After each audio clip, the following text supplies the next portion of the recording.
Korang mesti kalau korang nak pergi berkempi tapi belum lagi ada set memasak. So, Wani nak tunjuk, kalau hampa nampak dekat depan Wani ni, kita ada set memasak daripada Utan King tau. Jom Wani nak tunjuk yang mana belum lagi ada. Korang wajib pakai daripada Utan King. First of all, kalau korang nak tahu, kalau you guys beli untuk kita orang punya utensil set, you guys akan dapat one set lengkap. Nak tahu item apa yang ada dalam storage bag ni? Jom Wani tunjuk satu-satu dekat hampa.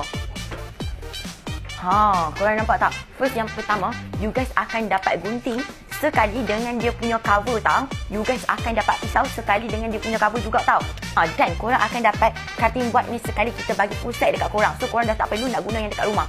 Keempat, yang ni adalah yang paling penting, korang akan dapat sekali dengan dia punya senduk korang. So ni tak macam nak cedok kuah ke, tom yum ke, korang boleh guna senduk yang kita bagi dekat korang. Yang kita bagi lagi kat awak sudik. So kalau nak goreng-goreng ke, nak kari ikan ke, nak goreng nugget ke kan, korang boleh ni guna kita orang punya sudik ni. Nampak? Dia ada jaring-jaring macam ni. So kalau korang nak toastkan minyak pun senang.